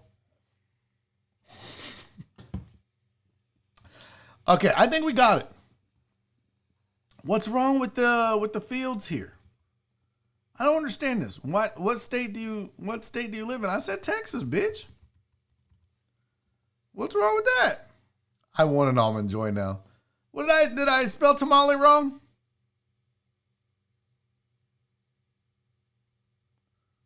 Did I spell tamale wrong? Oh. Oh, here we go. We got more rolling in. YouTube influencer. Shut up, Eric. Francisco said, I have developed a rapport with a broad cross-section of the candy-eating population and am in tune with consumer preferences. So beautiful. That is so amazing. That is just, I have developed a rapport. I wish I could copy that. How do you copy that? Guys, that's just beautiful. Oh, God. Francisco, that's a lot. I can't copy that. Yeah, that's right, palette. There are 3 ways to spell it. Oh, yeah, word with friends. Y'all don't even get me started on playing words with friends with PK and Total Dallas. The 2 big cheatinest ass people with words with friends I've ever played in my whole life. Also, the only 2 people I've ever played in my whole life. But they cheat. Jones's PK? The fuck out of here. State of disarray. What is state of disarray? I don't even know what that means. Tamale is spelled. Go fuck yourself, Josh. I know better. So fancy. Give the beauty queen answer world peace. No. I need to copy what Francisco said. I don't want to have to type all that. Okay, fuck it. If it matters, I not only have a great sophisticated advanced candy palette, I'm also one hot tamale. Get it? Okay. Here we go. Seriously though, I have developed, and I'm just typing, so you guys kiss my ass on the typos. I'll fix them in a minute. With a broad cross section of the, he capitalized candy eating population, and am in tune with the consumer preferences. That is so beautiful. Oh my gosh. Now you see why I have so many spelling errors, you guys. I type way faster than I can spell. That's the problem. All right, I like this, guys. I think we nailed it. Here's why you should become our Halloween candy tester. Well, I should be chosen because my palate is far more sophisticated and superior to anyone else in America or the world, universe, space, even the Milky Way, but Milky Way like space, not the candy, because those are awful. I can tolerate any candy, and I don't have a prejudice to certain candies like some closed-minded people do. I eat candy corn. I should put except Milky Way. Those are awful. Except Milky Way. Those are awful. This is definitely not getting me the gig, but it's pretty goddamn hilarious. If it matters, I not only have a great, sophisticated, advanced candy palette, I'm also one hot tamale. Get it? Seriously, though, I have developed a rapport with a broad cross-section of the candy-eating population, and I'm in tune with the consumer preferences. Also, I'm on YouTube. P.S. For real, fuck Almond Joy. And Milky Way. I think we nailed it, guys. I think this is it. I think this is going to get me the gig. Oh! Okay, PK. I was thinking like Keeping Up with the Joneses. I was like, she's cheating as like a motherfucker right now. You should be biased against candy, specifically candy corn. Shut up. All right, I think we're good here, guys. I think we're good. I think we nailed it here. Submit your entry and go. Submit, bitch. Thank you. Nailed it, guys. We got it done. We are going to be some fucking candy corn testers. I feel it. I think. How do you turn down that application? That was a thing of beauty. And once again, you guys have come through in the clutch, and I certainly do appreciate it. Okay, so if you want to apply, just go to, what is it? Where the fuck is it? Bonusfinder.com. Bonusfinder.com. If you think you can fill out a better application, excuse me, and that shot got me. And you can apply to get paid to eat candy. I think we nailed that, though. I really do. All right, let's talk a little bit about Carole Baskins. That bitch, Carole Baskins. Carole has decided to come out to the world. Carole comes out as bisexual. I don't know if you guys were aware of this or not, but Carole Baskins is out of the closet. She said, I was always very male-oriented in the things I did. I never had any mothering instincts or anything. Why does that make you male-oriented? Because you're a bad mom? She said, I never played with dolls. So? And I always thought that there was something off there that I couldn't quite put my finger on. But it was during the 80s that I discovered that through dealing with the LGBT plus community, that I realized I had just as equal feelings for women as I did for men. She also added, as far as the way I feel about us, I think we are all one, and I just don't see us being different genders or different colors or anything.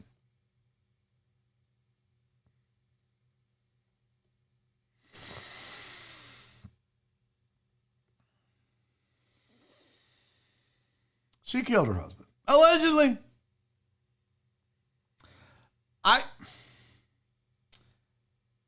It's funny to me that this is what we look to somebody like this for info. And at the end of the day, Carole, you're a laughing stock. Like, if I'm in the LGBT plus community, as she put it, LGBTQ plus, is this who you want representing you? Is this your, I'd be like, hey, we love you. Shh, get in the back.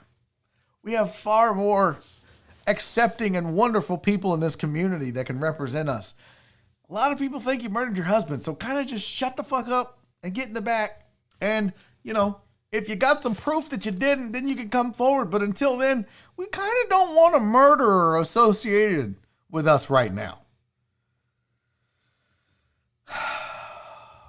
Plus, I'm just like, of all the people that were, she's built like Grimace. Of all the people that were on the Tiger King, of all the people that were on that show, she's the one we hear from the most, and she's the one I want to hear from the least. I don't know, but Carole Baskins is bisexual, and apparently Cece wants a shot. Cece's like, holla at me, Carole. Hola. Hola, mommy. She does it. I mean, she has pretty eyes. Cece.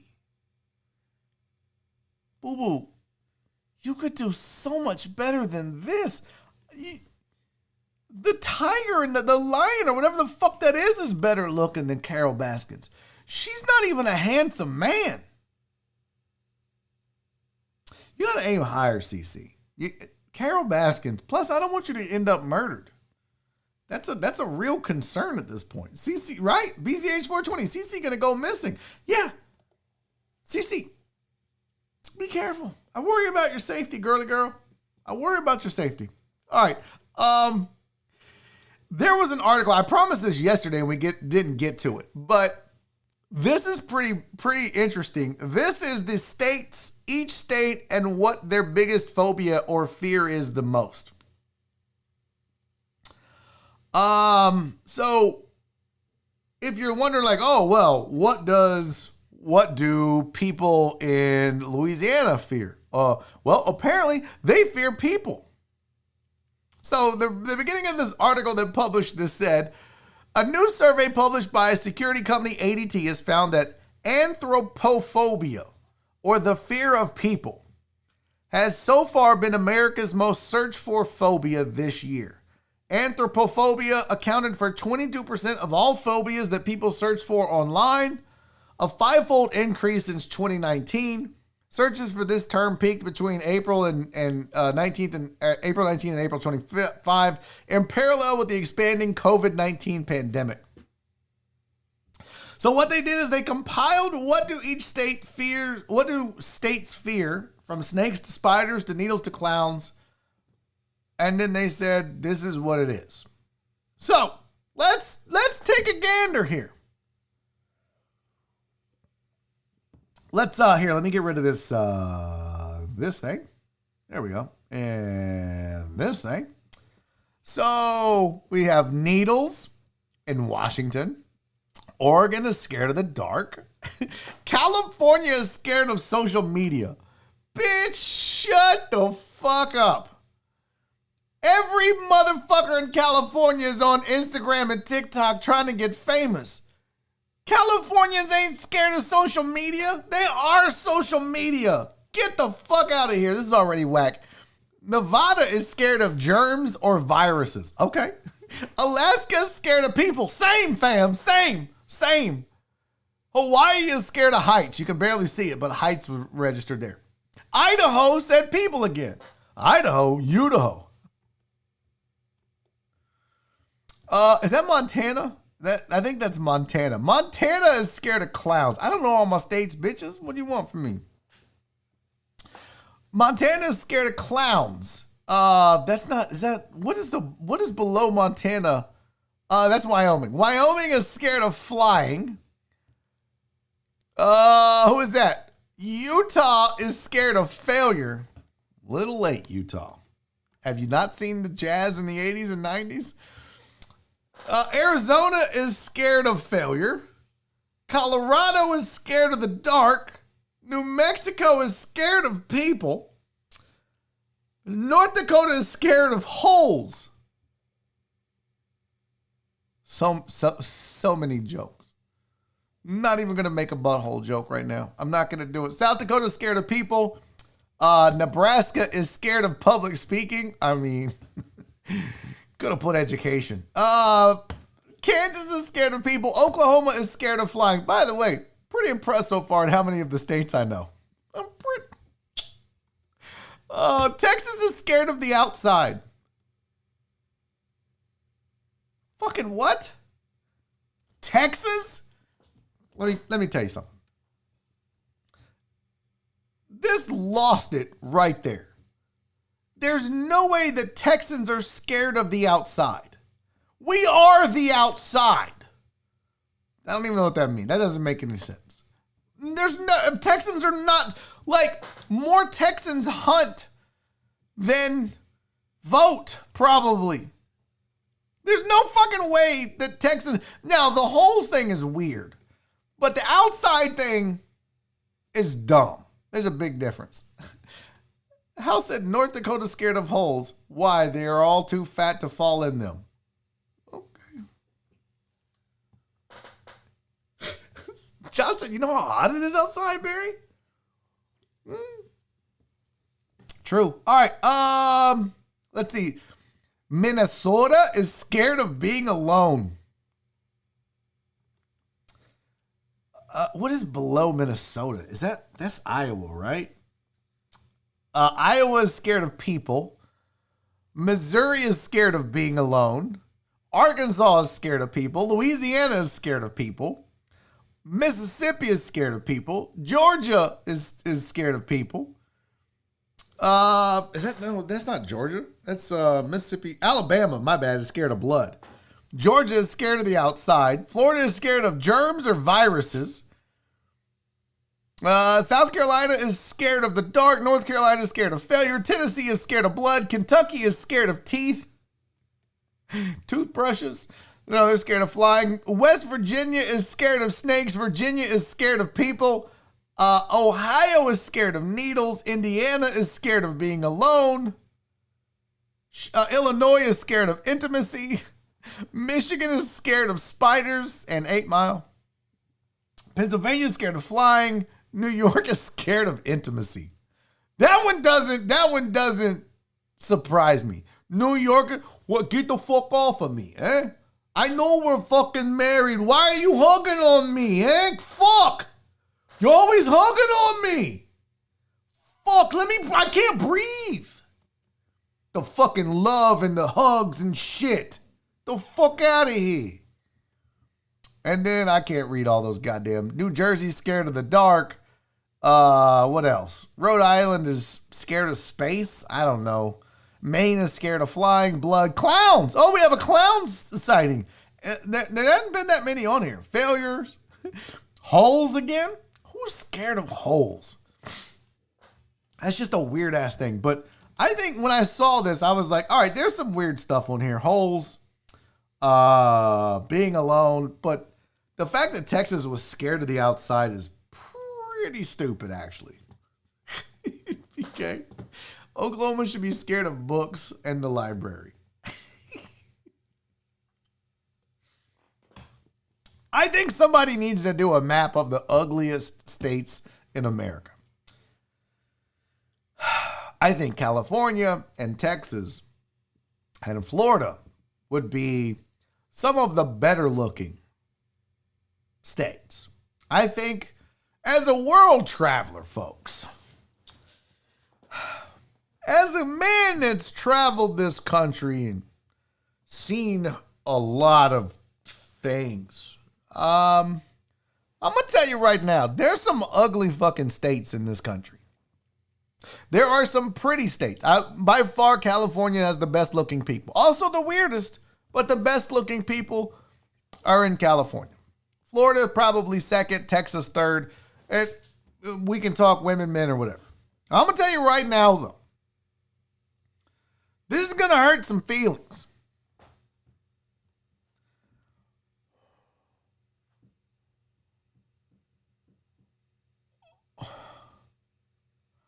Oklahoma might be the ugliest state in the United States. Don't at me, hoes, okay? Don't be mad. I have a lot of family in Oklahoma. I do. Google it, bitch. Like, there's a lot of Laminax in Oklahoma. My people come from Oklahoma. It's an ugly state. It's ugly.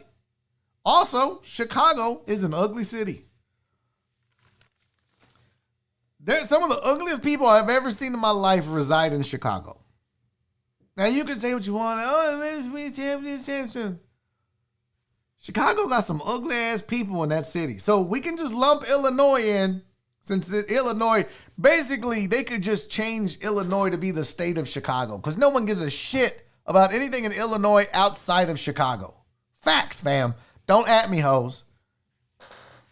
Chicago is ugly. Ergo, Illinois is ugly. Oklahoma is ugly. I saw somebody put New Mexico. That's up there. That's up there. Look, Mark Grumpy, still the hate. Bro, I'm just telling you the truth. I've been to Chicago enough times. There's some ugly people in Chicago. I'm not saying you're ugly, Mark.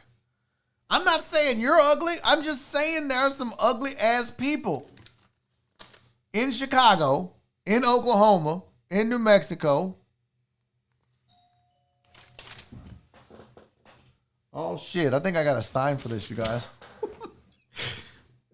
This is the weirdest thing ever. Oh, no, he left. Good. I don't have to sign for this. This is weird. Look, there was a guy over there. Oh, no. I think he left. I think we're good. I had ordered a part. Oh, you want to do the unboxing? We can do the unboxing. Y'all want me to do the unboxing? Hold on. What's up, boy? What's up, fam? Hey, you don't run, bro.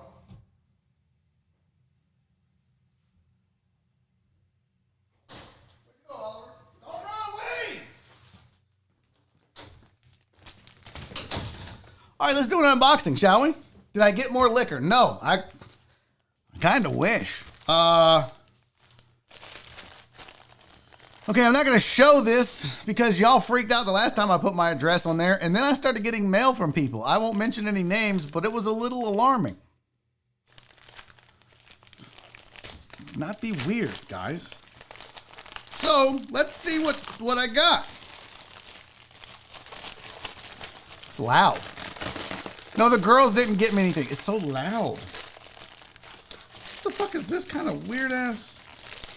All right, here's the unboxing. This is the weirdest goddamn packaging I have ever seen in my whole life. What the fuck is this? How does this work? Guys, look what kind of shit is this? What is this? Okay. Here's the unboxing. Are you ready? Ta-da! It is a, this is my SSD hard drive for the streaming PC I'm going to build. That's what we got. A 2 terabyte. I know, look at this raggedy ass fucking, that's what we got. Here's what I have so far. So I told you guys, I should have saved it. I told you guys I was going to start building a streaming PC because I got to get off that laptop because every time I touch a wire on this desk, the whole show goes down. Save your goddamn tech bullshit comments, people. So I started with sales on Amazon Prime Day. And I managed to get this at a really good deal. And this is my 2 terabyte hard drive for the new streaming PC. And then I got...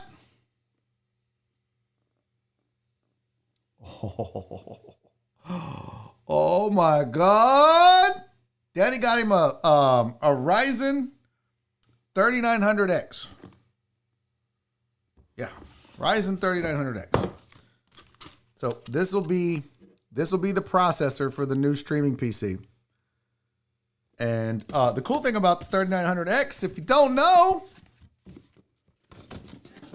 it comes with its own fan. Now, I will remind you folks that back in the day I was in IT, I started off building PCs. The last time I built a PC, the fan was like that big. This is the fan that comes with the new processor that I bought. What the fuck? Look at the difference in the processor versus the... You gotta be shitting me. That looks like a case fan. I obviously am out of touch. I am obviously way behind on technology because that's a big ass fucking fan for a processor. So that's what, that was the beginning of building a streaming PC so that I can get off this laptop and don't have to worry about disconnecting. Not only that, I'd like to be able to start streaming in 1440. Maybe a little higher quality than we're doing right now. We can't do that. Josh said, put 1,000 pieces in front of me and I can build a car, but I was lost as soon as you said terabyte. Yeah, I know, Matt. The thermal paste is already on there. That's why I was trying to be very careful when I put it up. Told him down, said you got to keep the car 98 cool. I'll put all that shit back later. So there's your unboxing. A 2 terabyte. Can you believe that's a hard drive? That is a 2 terabyte hard drive nowadays. That's amazing to me. Sorry, I won't focus. That's crazy. That's a hard drive. I'm used to shit like this. Like I had to back up all my videos and stuff. This is also, well, this is 5 terabytes. That's crazy talk. The technology is just amazing. Just absolutely amazing. Yeah, I know, Dre. I am gonna need a big ass tower. I've started looking. I'm thinking. I think I have all the stuff. By the way, I highly recommend if you're looking to build a PC, go to PCPartsPicker.com. They don't pay, they don't promote, but they have a really cool thing you can do so you don't mess up and buy shit that's not compatible. Oh, nice, Matt. He said, just built a new gaming PC over the weekend. The motherboards can be a bitch to read. I was kind of, look, I'm going to be honest. We'll talk nerdy talk for a second. I was kind of deciding, I was deciding, well, so Katie said, this is what we have to get for the PS5. That's the thing. I was like, I still want a PS5, but I still have to do this show. And that's the main reason I'm building a streaming PC is to be able to do this show. Will I use it for gaming? If I can. But the main reason is I've got to get off of a laptop and stream a big boy show on a big boy PC. It needs to happen. The power and everything else will be there. So he said that he just built one. Here was the dilemma I had. So a lot of people, what they do is if they're gaming, which I do Tuesdays and Thursdays. Tonight I'll be gaming on Twitch starting at 8 o'clock. Go to twitch.tv/Barry is funny. But a lot of people were waiting for this new NVIDIA graphics card to come out. Well, then it comes out and you can't get it. So now I was like, well, do I wait? I just said fucking and bought a graphics card. I'm not going to wait. But that was the dilemma, right? Do you wait and get the new fancy one or do you just go ahead and build it? For me, I'm not necessarily going to game on it as much as I am going to stream on it. So the graphics card isn't quite as important as it would be if it was going to be solely a gaming PC. And that's how I was going to make my living, was a gamer on Twitch. That's not me. I do the Twitch just to grow the brand and have some fun. This is what I do. And so for me, I didn't necessarily have to do that. But yeah, it's going to be interesting. I haven't built a PC in probably 15, 20 years. Things have changed quite a bit. So that's going to be fun to find out. Hey, listen, before we go any further, because we do have other stuff to talk about, believe it or not. We do have other things to talk about. But before I do that, I want to tell you guys about Dan's Seafood and Wings, some of the best Asian, Latin, and Cajun-inspired seafood and wings in the city of Houston. Try them all. Try everything on there. You're going to absolutely love the menu. Go to eatatdans.com or check them out on Instagram at eatatdans. They've got the boiled spicy shrimp, the barbecue shrimp from New Orleans, grilled platters, lo mein, you name it, they have it. All made fresh, all delicious. The original location was established in 2015, and they were serving the Channelview, Cloverleaf, Sheldon, and Fifth Ward area. And that's over there off South Gessner, 3991 South Gessner. But then, everybody loved it so much, in 2018, Dan's Seafood and Wings opened its second location to serve Southwest Houston communities of Alief, West Chase, and Sharpstown. Now they're off of Uvalde in Northeast Houston. Make sure you go check them out. Eatatdans.com. That's eatatdans.com. Dan's Seafood and Wings is where family and friends get together and spend quality time with great food. Do me a favor. Support them. Please do that. It helps tremendously. Matthew said, do they deliver to Rosenberg? Bro, I'm going to tell you right now, Matthew, I live in Spring. All right. I'm in the Spring area. The closest Dan's to my house was like 40 minutes, 35 minutes off of Uvalde. And I drove down there because Nora was like, I'm really craving seafood. This was one Saturday. And I was like, well, I haven't had Dan's yet. They've been a sponsor of the show. Let's go get Dan's. So she was like, all right. So I drove down and picked up Dan's. Bro, it was worth every single minute I spent on the road. It's amazing. So Matthew, if you're out and about, go hit up Dan's. I'm telling you, it might just take a Saturday. Make a trip, dude. It's so good. Ask Francisco. He says he misses Dan's. It's the shit. It really is the shit. All right. I don't know if you knew this or not, but Coca-Cola has finally retired Tab. And I know what you're saying. What in the fuck is Tab? Well, Tab was the original Diet Coke for you youngsters, for you young bucks, you millennial types, you 20-somethings. Tab was the original Diet Cola. It was initially marketed to women. It was a low-calorie, no-calorie soda. I'm going to be honest with you. I thought they retired this shit 20 years ago. I had no idea they were even still making Tab. But Tab was the original. Tab paved the way for Diet Coke. Without Tab, without this little guy, there is no this guy. Fact. Let me read you what the article says about Tab.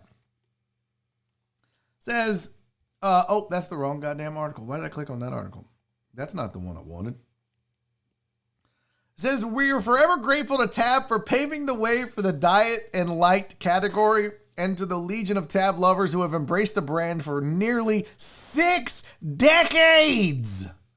That's a lot of goddamn time to be drinking Tab. If not for Tab, we wouldn't have Diet Coke and Coke Zero Sugar. Tab did its job. So they also are retiring some other things. Also, by the way, it says there was an energy drink under the Tab logo was launched in 2006. What? So Tab had an energy drink apparently, and when I Googled it, no idea what the fuck that was. But it says, Cop said that they're retiring Tab products, which is, Cop is, what's the person's name? Carrie Kopp, the group director for Diet Coke and Coca-Cola North America. Kopp said retiring Tab products would clear the way for more investment in a 1-2 punch with a pair of complementary powerhouse brands. But beyond Diet Coke, Coca-Cola Zero Sugar is the leading growth engine for the no-calorie sparkling category. Now, I got bad news for you, folks. I got bad news for you. Tab isn't the only product that's going to be retired by Coca-Cola. But wait, there's more. The company is also phasing out Coca-Cola Life. What? Diet Coke Feisty Cherry. No idea. Odwalla. No idea what that is. And Zico Coconut Water. Okay, what the fuck is Coca-Cola Life? Let's, we need to figure out what this is. Because I've never, has anyone ever heard of Coca-Cola Life? I don't know what that is. Oh, that's the green bottle? Is that where they use like real sugar? Coke, Odwalla is juice. Oh, here we go. Here's your Coca-Cola Life. Anybody ever had this shit? Coca-Cola Life. Cane, sugar, and stevia. Well, I see why that got retired. That looks awful. And then they said, what else did they say? Coca-Cola Life, Diet Coke Feisty Cherry. What in the fuck is that? Here we go. Diet Coke Feisty Cherry. Oh, remember they tried to do different flavors. They had like tangerine and feisty cherry and all these other flavors. See, they had all these flavors of Diet Coke. You had the ginger lime. You had the, where'd it go? Damn, did they retire all the others already? They had like an orange. Wow. So much for that. Look, I don't fuck with none of this. This is it right here. Diet Coke. That's it. That's all I mess with. I need to get on that Zevia. Nora just made a trip to Sam's. But yeah. So they're retiring, apparently. Feisty Cherry. What? And Odwalla?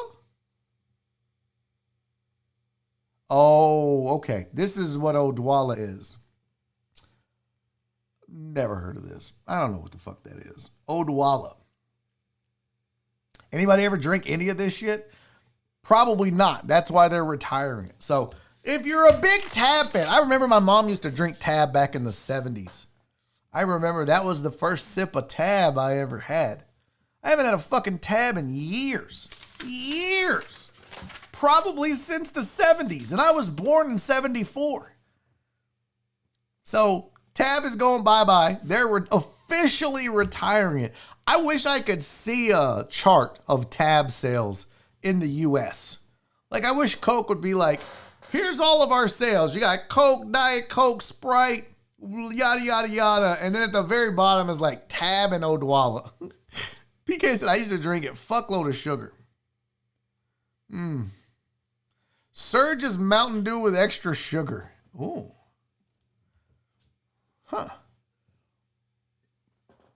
I don't drink that stuff. I literally just stick to Diet Coke. And that's it. Nothing else. Just the DC. All right, one more thing before we get out of here. It's 3:56. The last thing I wanted to talk to you guys about, because this is a real problem for America. We're running out of canned corn. Yeah, believe it or not, folks, there is a canned corn shortage, and they're expecting it to be an issue. Apparently, they only make so much canned sweet corn every year because of what they farm and grow, and because of the pandemic, people went out and bought a lot of non-perishable foods like canned corn. And because all these fucking idiots bought canned corn and toilet paper, now if you want canned corn, there's no goddamn canned corn left because they won't grow it until the next growing season.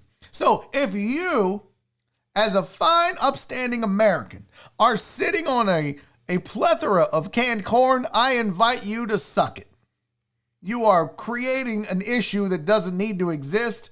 And the Green Giant would be ashamed of you right now.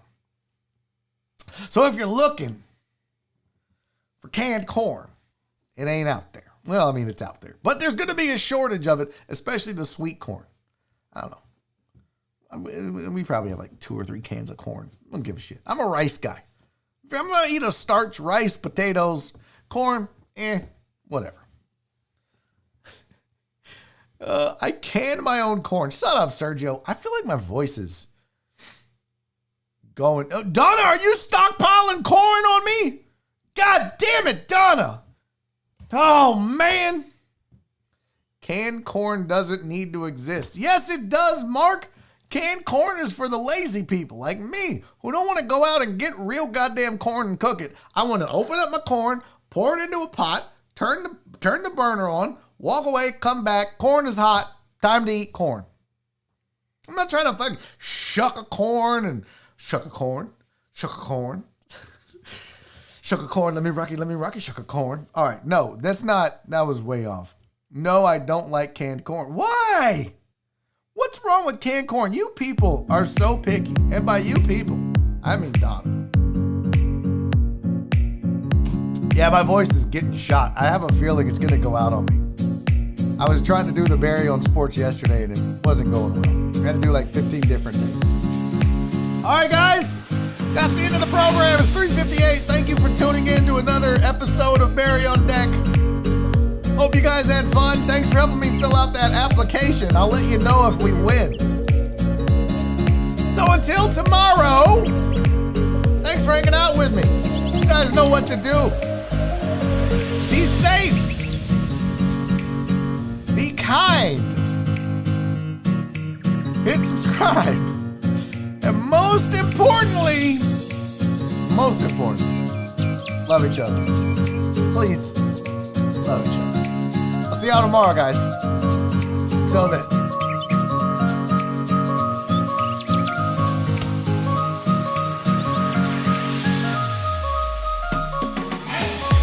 Daddy's making a YouTube video!